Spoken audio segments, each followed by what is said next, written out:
Smiles, everyone. Smiles. And prepare yourself for... Show me the money! Ladies and gentlemen, the radio broadcast experience designed to keep your wallet in top condition. It's Talkin' Money with Jeff Tarbell. Talkin' money. Talkin' money. More money, more money, more money.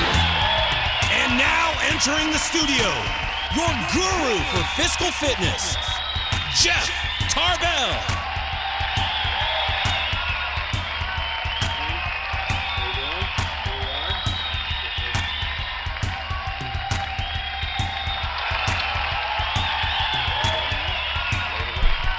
Check, check. There we go. How come we're not picking up his microphone there? Hold on a second. I got them all on. Is your little button switch there? Yeah, check here. Is that a joke? Good morning, everyone. How you doing? Here we are, the eve of New Year's Eve. And are we in our Christmas hangover, or are we in our New Year's bliss? So we're getting on track. You didn't say your name. Yeah, hi, this is not Jeff Tarbell. This is John Foderero. Yay. I'm here with Jeff Tarbell, Nick Perjanik. Nick who? NP3? NP3 in the house. Someone had to come in and ask the right questions and teach how to speak English. He's over here playing with foreign objects on the studio table. You know, I touched something here that I think Geronimo left, and wash your hands. And I immediately grabbed the Lysol disinfectant spray and sprayed my hands. Funny how that was right next to it. It's an odd figure left here in the studio, so we'll see. Yeah.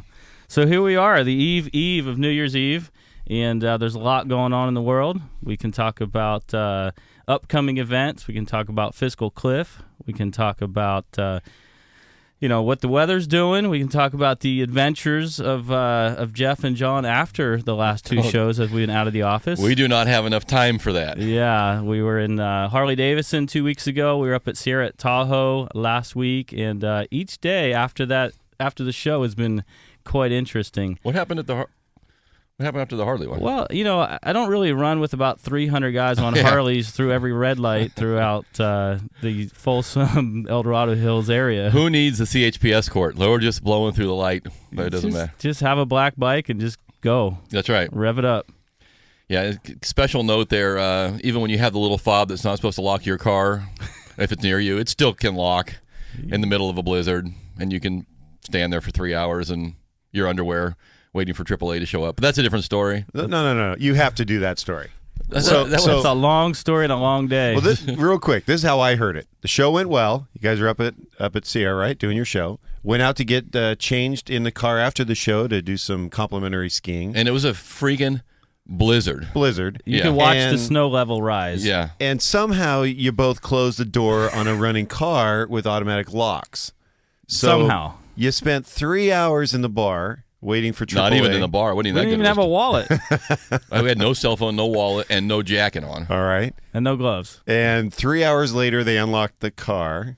So then you went skiing for what, 3 hours? No, we were so pissed off. Like crying little babies. We just came home sucking our thumb. And you're on the radio telling people what to do with their money. Yeah. I'm not telling them how to unlock their car, clearly. Or how to spend their time wisely. Part 2, continue. Yes. Part 2, we did go to Jim Boy's, and we had a nice meal. There you go. Before heading home. Conciliatory meal as we were wetting ourselves. It was terrible. Anyway. Right. That's the part you don't see after. That was a 1 hour on the air. Let's see, I got up at 5 and we got home right around 4. So what is that, 9? We beat the storm. We got there with no problem. Oh, we were geniuses. Everything was great. Yeah, it was. The moral of the story is just grab all your gear, take it into the lodge, and change in there with the keys in your pocket. So since we're talking about that, you Jeff, I think, had 4 top tips before you go skiing in Tahoe this year. Yeah, these are your. So these are for your busy holiday season type of things I learned yesterday. Or what day was that? Thursday? I think Thursday I took off and went skiing. And I ended up kind of going. So I took basically 4 high school girls who didn't want to ski. They wanted to hang out in the village, which is fine. So I ended up basically skiing by myself. So I told John and I, but to remind me of the 4 things I learned today about. So Thursday would have been really kind of the start of the weekend. Number 1, do not attempt to rent gear up there at the resort. Are you freaking kidding? Are you kidding me? Are you freaking kidding me? You cannot. There was 300 people in line waiting for a pair of skis, and by the time you actually get your skis, they're not going to have your size anyway. I mean, it was ridiculous. I couldn't believe how many people were there to get their skis. Now, maybe if you're going to ski like Friday, Saturday, Sunday, and you get there on Thursday, it's okay. I can see that. You're like, okay, the day's burned anyway. I'll wait in line. But really, just rent your gear in advance and take it with you, because it was ridiculous. And then the ones that do have their stuff already, one ski's over one shoulder, the other one's in the other hand. The poles are dragging, shirts are undone. Yeah, it was chaos. Number 2 is you can for the most part buy your tickets online. And so I know that most of the places now have the what's the little RF feature, radio frequency. Yeah, so in like the old days, you'd get a ticket and you'd clamp it on, and some places still do that, but a lot of them they have what looks like a little pass. Now you just put it in your pocket, and you can reload those. So if you don't throw it away, just go online and reload it. And I'm telling you, that'll save you a good hour and a half of waiting in line.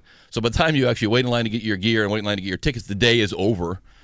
And then you get but before you even get there, you got to park, and then if you don't get there early enough, you got to take the shuttle bus. And even like the free parking shuttle was starting to run out, so that you do kind of got to get there early.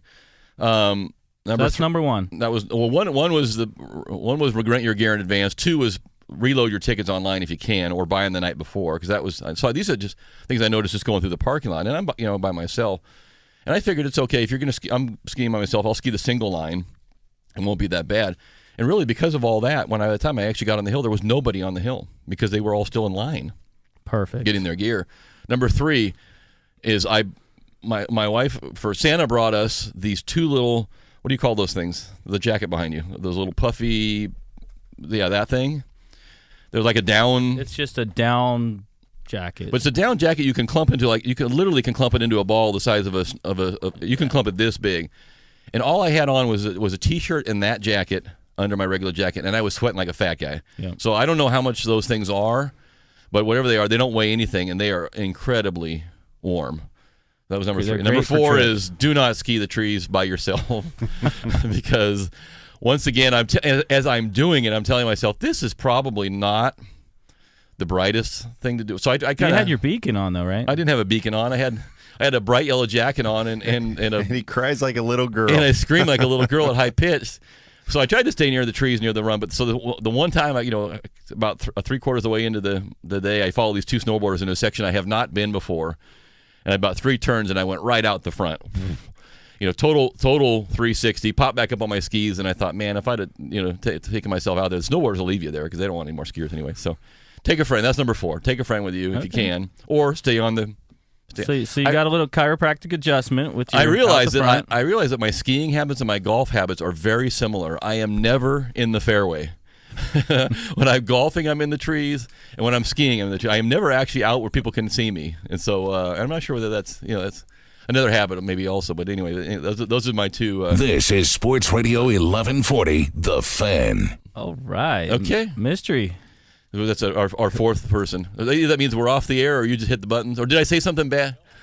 You didn't hit anything? I must have said something bad, or we just want to remind people. That was almost creepy. I'm your boyfriend now. So anyway, that was the 4 lessons. So this is the last show of the year. I told John earlier in the week, because our phone screener said to me at Christmas, John does not talk enough. Well, she used to say that about Nick too. Nick does not talk enough.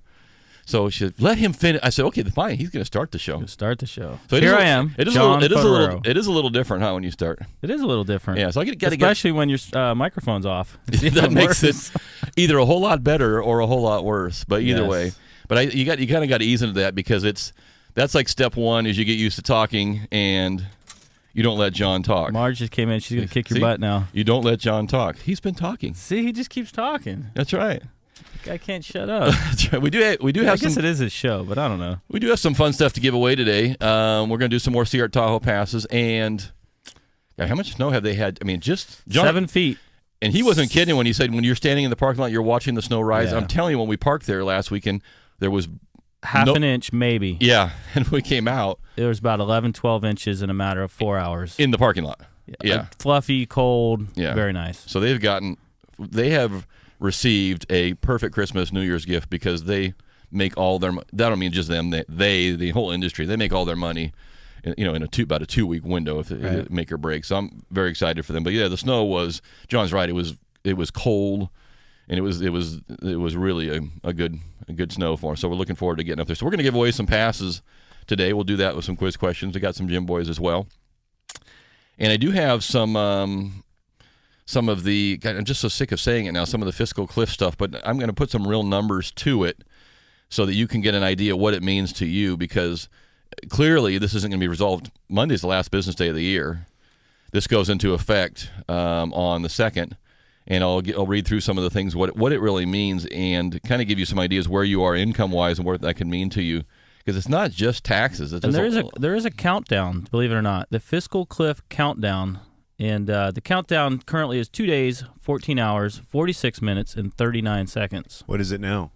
35 seconds. What about now? So before we go to our first break there, so NP3 is back.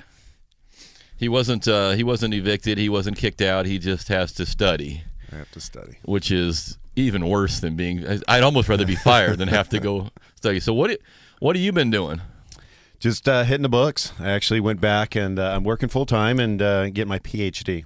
It's piling higher and deeper every day. Yes. That's right. It is. So what do you want to be? He's so used to studying. In front of him, he's got a yellow highlighter, I got my highlighter. Pink highlighter, a green pen, a blue pen, and then a black marker. And Nick has a real job now. So you actually travel, not just people ask you, where does Nick do? I go, right now he's traveling really the world. I mean, you're going all over the place, yeah, right? pretty active. Yeah, I work kind of a unique thing, but I do training for. I work with utilities and big power transformers and help them maintain their equipment. So I go around, I do education. This is the on button.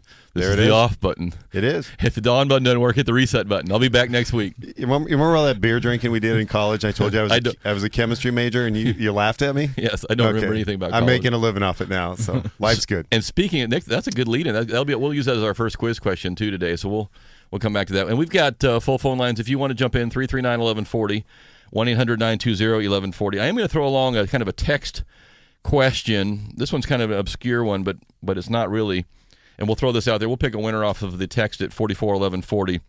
We'll let this go throughout the day now that we have some text in front of us.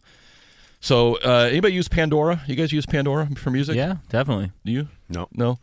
So, and I never used it either because I didn't like listen to music on my iPhone or in my car. I mean, not through Pandora. But when I actually ended up switching over to DirecTV, one of the applications they have is Pandora. And so rather than having to go through and hook up a surround sound and drill holes in the walls and put all this, put the stereo system in, I just subscribed to Pandora, which, by the way, didn't cost me anything to hook up to unless you get their upgraded service. Now I can listen to Pandora through the surround sound of my TV, so I don't actually have a stereo system anymore, which is what cued me into this. So Pandora, whose stock has gone from $20 a share down to just under $8. Ouch.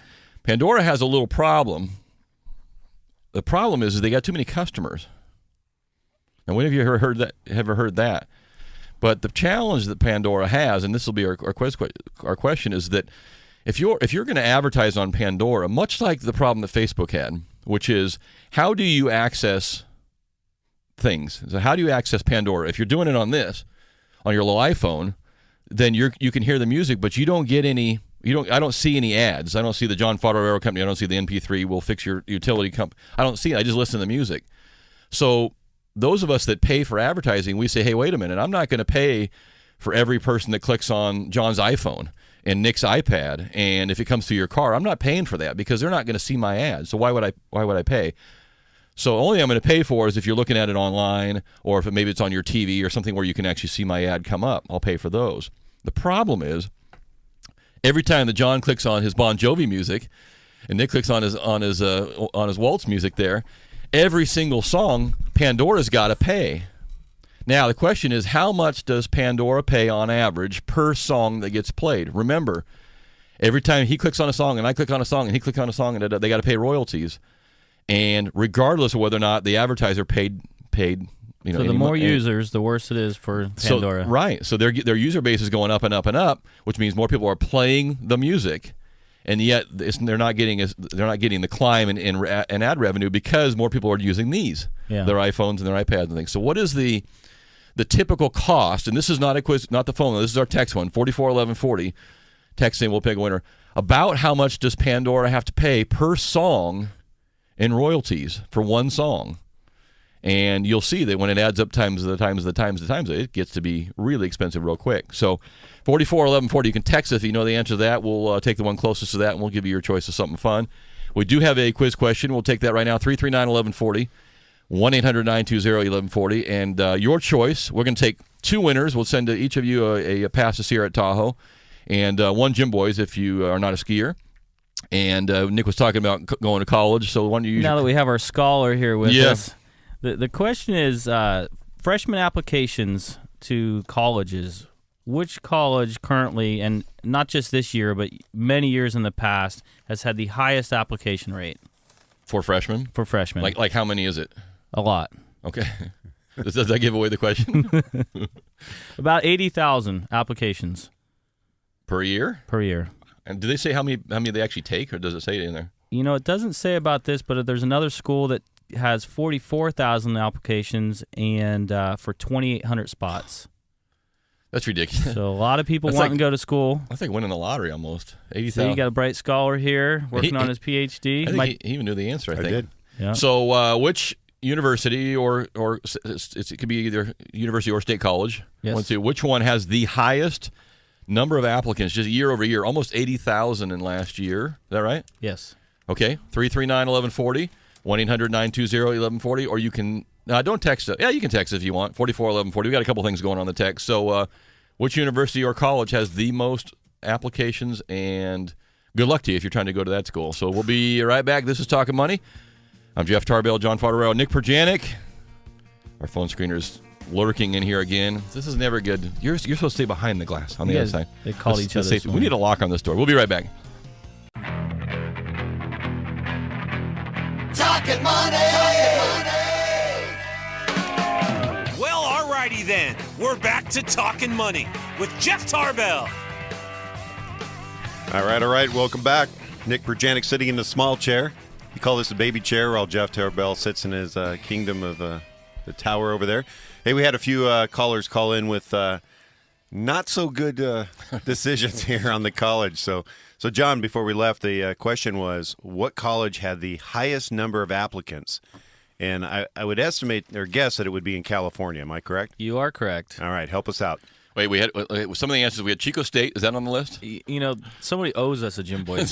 Sierra College is not quite there. If you guess Chico State, not only do you need to bring us 2 beers because you have a leftover, you need to bring us a Gym Boy certificate for that. A lot of people go to what college else for was on that 7 list? years. Called doctors. So let's see. Well, Notre Dame was on the list, and then quite a few from California. UCLA was the second most answer. So Yeah, and that is the answer. UCLA? UCLA with the highest. Northeastern, Boston University, University of Michigan, University of Pittsburgh, actually, Pittsburgh campus. So there's a bunch out there, and really a lot of people applying, and I guess getting their hopes kind of demoralized a So little bit. 88,000 people apply to UCLA, and they take, was it 2,800? well, that was one of No, those schools. that was Northwest. Northwestern or Northeastern actually. But percentage-wise, It's crazy. and there's a, and I didn't read the whole article. There's a logic there. They're trying to get that number up, and I don't know why they're trying to do that. Because why would you? I mean, why do you want to try to stimulate more applicants for a business you can't? And here's the other thing. I just don't understand in the college world. If you have 88,000 kids that want to come to your school, why wouldn't you hire more people? I mean, why is it you are only? I mean, is it because they don't have enough space for them, you think? It's the same reason you can't go 70 miles an hour when there's traffic. You just can't go that fast. You just can't put that many people in that many. There's not that many chairs to put butts in at the college. But doesn't school right now get out at 5 o'clock? Why don't we have the second class that goes from 6 to midnight? I mean, hell, these kids. When I was in college, I didn't wake up till noon anyway. It's like the day didn't get going until 4. The reasoning here is schools nationwide are intensifying efforts to amass ever larger pools of applicants to improve geographic diversity and attract higher caliber students and wealthier families. Yeah, but you don't. So they're looking for just the best pool of students they can possibly have. Okay, so you got out of the 88,000, you're able to. So what they're basically saying is we want to be able to cherry pick. So we meet all our minority goals. So we can say we got from this zip code, we got from this demographic. And then you had out of 88,000, let's say you had 18,000 super wealthy families that applied, and you didn't get their money. So what good is it? I mean, they're saying the payoffs range from improved institutional reputation, higher alumni giving rates, yes, more revenues. We haven't yet got to education. We can build more buildings, and it's not about education. You can charge more for your football. Yeah, it's like Nick said. My dad with his degree and a teacher. It's a BS. We all know what that stands for. MS. We all know what that stands for. And then your PhD. It's just piled and layered and. Okay. It's about the experience, Jeff. Okay. I don't understand the whole thing, but that's a lot of things I don't understand. We are still running our text question at 441140, which is Pandora pays how much per song that is played, and that doesn't that means that if all three of us in this room click on Pandora and we each choose a different song right now, boom, that's that's 3 payments in a row, even if we didn't get any ad revenue. So how much is it? We had some guesses of 11 cents and 4 cents and 11 cents, and those are all wrong, and those are too high. Yes, a little lower. So, if you know the answer to that, 441140, we will pick one winner out of that and go with that in a little bit too. But Pandora is going backwards quickly because their business is going up. So maybe something tells me about the business model is not quite what they envisioned. So, anywho, we'll come back to that. Speaking of spending money and not spending money, this was interesting. I guess it makes sense if you think about it. But for the first time since 1981. Households are paying less each month to service their debt. This is the first time in 22 years we've had less debt service out of their after-tax income than ever. So how does that work out? Think about that for a second. So the highest point, 2005, 2006 was the highest point in the debt service. So how come we've come so far down? Number one, we have made a concentrated effort, I think, to spend less. So we're paying off our debts and getting our debts down. That's number one. But number two, if you lose your house to foreclosure or short sale, your biggest debt load just went out the window. And so now we're starting to see the rebound effect of that. Consumer spending, since the recession has ended, quote unquote, 2009, is its highest level ever, approaching 8%. After-tax personal income is going to consumer spending. So we got rid of our houses through foreclosure and short sale, and we're actually now picking up a little bit of consumer spending. So while the graph looks good, the way we got there is not as good. But consumer spending has actually risen 7.7%. So we're actually paying less toward debt and actually starting to spend a little bit more money. That means we have more money to pay for this thing called the cliff, correct? Cliff. The fiscal cliff. Which is big right now. Because you're saying there's increased spending where everybody else is starting to say, well, some of the tech stocks and others are saying they're scared because of fiscal cliff that spending will stop. Yeah, so so let me just read to you. We're getting closer. We're getting 2 cents. So we're getting closer. We're still not there on the 441140. How much is Pandora paying for each song? This is out of the it's called Falling Off the Fiscal Cliff from the Federal Reserve Bank of Dallas. And this talks about really what the components are of what's going to take effect starting on, when is the second? Is that Tuesday? Or Wednesday? Okay. So the first and the largest of these are the income tax provisions contained in the economic growth, basically the Bush tax cuts. And these will come back into effect. Right now, the Bush tax code, quote unquote, cost the federal government $110 billion a year. And these are smaller marriage tax penalties, larger tax credits, estate taxes going away, those kind of things. So that's number one that's going to come back, and that's the obvious one that we've heard about. The second category, which is the one that is going to catch everybody else, which is the alternative minimum tax. Right now, that is expected to go back up, and that is going to catch 66 million taxpayers over the next 10 years. It's only about 4 million right now. Right. So if it continues to grow, and the reason is that when the alternative minimum tax was set, it was never it didn't have an inflation adjuster. So what's happened is it's everything else has gone up, but it doesn't go with it. Right. It's stalled out. It's stalled out. So right now, that is expected to pick up 66 million people over the next decade. 30 million almost immediately. So 30 million people that are not paying alternative minimum tax today will be paying it starting on Wednesday. The third category, unemployment insurance extension. So those of you that are getting unemployment insurance, the extensions will end. And there are many people who believe that is the one of the good things that will come out of it. If you're on unemployment, that wouldn't be you. That is costing the government about $115 billion in fiscal 2013 as unemployment insurance. And there are some people who believe that the longer you keep extending that insurance, people, I think we talked about this a couple weeks ago, you get out of a rhythm of looking for work, and even worse, you get out of the rhythm of working. Your job skills become stale, and next thing you know, you're unemployable. Yeah. So the original unemployment insurance was like 13 weeks. That was considered kind of the average because it's 2 years. Now it's almost 2 years. Yeah. Correct. So that's coming to an end. That's going to affect a lot of people. The fourth category includes the Affordable Care Act, or if you want the Obama plan. And what many people didn't know is that they temporarily in 2010 they cut your payroll taxes back, and so you were getting more in your check because less were going to payroll taxes, because less was going actually into the Social Security Trust Fund. That's going to change now. So that's going to ramp back up to where it should be. That's not necessarily going to go up. It's just going to come back to where it was. That's going to affect you. And the fifth one includes now Medicare payments going down and some of the changes from the Obamacare coming in, so increased taxes on investment sales and those kind of things as well. So that sounds all good and fine, but the question is what does that mean to me? You know what? Okay, what I'm going to do, we're going to take one. Let's go ahead and take a break, and when I come back, I'm going to give you some real dollars, what this means to you, if you're married, single, whatever. So real feel, something real feel. You want to throw in another quiz question while the music's bumping? Yeah, there? definitely. Okay. So the question is, since we're talking about all this greatness, name one of the 4 big retail companies that may go out of business in 2013 due to slumping sales, along with many other cultural changes. So there's 4 on the hot list. I guess hot list. And actually, Nick brought up a 5th one this morning that I would agree with also. But we'll go with any one of these 4. So which 4 are kind of on the list that maybe won't be here next year? Yeah, big ones.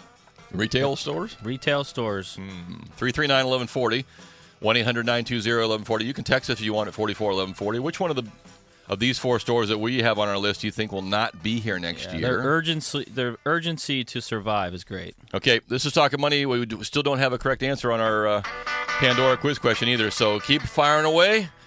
My name's Jeff Tarbell. That's John Fodorero and Nick Perjanix here also. We're going to take a quick break, and we'll be right back. Jack.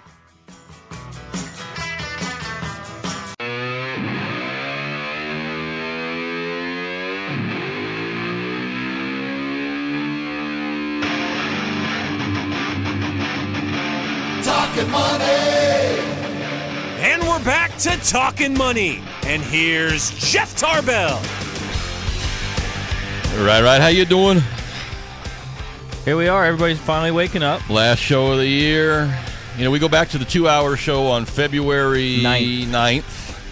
The week after the Super Bowl. I actually have to do a little work. Dang it. So I got to sleep in later to miss it is what you're telling me. That's right. You're going to have to hold off before turning the studio on. So we got all kinds of things hanging out there. The Pandora, how much per song do they pay in royalties, is roughly 1/10% or 0.1%. We had 0.2, so we'll take that one as our winner. Doesn't sound like Percent? much. Cent. Yeah, I'm sorry. You're right. 1/10 of a cent. So for every 50 songs, they make a nickel. Right. Nice. Right. No, they pay a nickel. Have to pay out a nickel. nickel. They pay a nickel. Yeah. So that's the problem. And that's happening like every second. I got it. Yeah. So it doesn't sound like much until you add it up by the millions. So that's the Pandora one. 339-1140. We didn't get any calls on this, but we did get quite a few texts. So what was your gig there? So the question was on the 4 retailers, name one of the 4 projected do or die retailers right now leading into 2013. Okay, so our answers were online. We had Kmart. No way. Kmart is not going anywhere. We had a lot of JCPenney's. Yes, JCPenney was on the list. We did have a Sears. Sears was on the list. We did have a Best Buy. Is Best Buy on your list? It is. Best Buy is on your list. Who else did I miss? Best Buy, Sears, JCPenney. Oh, and Radio Shack. Radio Shack. Nobody guessed Radio Shack. Now, Radio Shack is owned by Fry's. So we were just talking during the break here, and I was throwing out the idea, why doesn't Fry's just relabel them and kind of remarket them as little mini fries rather than Radio Shack? Because unless, like Nick said, unless your CB radio's out, is that a niner I caught in there? Unless your CB's out, are you going to Radio Shack for? You go there looking for some obscure, the way I think of it, obscure little piece of something. I don't think of them as a Best Buy retailer. Right. Yeah, Best Buy is talking about maybe just going as an online version of themselves. JCPenney, I walked through there the other day. Dead zone. Morgo. Yeah. Morgo. I don't know what they're doing there, but what they're doing. And Sears, I would say Sears isn't going anywhere. Well, the challenge at JCPenney, like they're saying, you're going against all these new, exciting retailers, and you walk in, you're all, yeah, JCPenney. My grandmother bought my Christmas present there. They're like, what I used to like Mervyn's better than JCPenney. And Mervyn's is, it's gone the way. So anyway, so we had a lot of those. So we'll pick a couple of those and maybe give them out something. Our screener's going to go through that right now. Speaking of the fiscal cliff, I'm going to give you some dollar amounts here just a minute, what it means to you. But also, there's another little component to the fiscal cliff that goes into effect on Wednesday also that people don't know about. And that is I'm sure you go to bed at night losing sleep about this, the Farm Bill. Yeah. The Farm Bill has not been signed, and it will also go into effect. It goes back to the 1949 rules if it's not extended on Monday. Well, as you bring that up, the thing I was thinking is, okay, let's just say milk goes to $7 a gallon. Is anybody going to go, oh no, or are they just going to swipe their credit card and go, I need milk? Well, here's the rule. Under current program, the government sets a minimum price to cover dairy farmers' production costs. If the market price drops below that, the government buys the dairy products, blah, blah, blah. Since milk prices have remained fairly high, the government hasn't had to do anything. But if the 1949 rules go into effect, the government would be required to buy dairy products at around $40 per hundredweight, which I don't mean, that's some farm tool, which is roughly twice the current market price. So the government is mandated to pay twice the market price as of Wednesday for milk product, which means about, as John said, about $7 per gallon per milk. That's the easy one. But think about where dairy goes, where that dairy milk product goes into everything that gets used. So not only your $7 a gallon milk, it's your butter, it's your ice cream, it's everything that Nick's company produces that has milk in it. All those things go, and it just skyrockets. And there are some economists who believe this could be worse. In terms of this will hit your pocketbook almost immediately than some of the tax things. Some of the tax things you probably won't know for almost a month because they're going to have to change the tax scales and it'll take a little bit. And by that point, they could have fixed it and retroactively made it back. This has been sitting on somebody's desk now for a while and it's not done. So I don't know about you, but I'm going out and getting I'm going to raid a truckload. You see when those gas trucks go by with gas? We need to find one of them with milk in it. So now your barn's filled with milk and ho-hos. Get out of the milk truck, dude, right now. I'm not carrying any cash. I don't care. Get out. Yeah, we'll fill the barn with milk. We'll get a little silo of milk. So here's what it means to you starting Wednesday.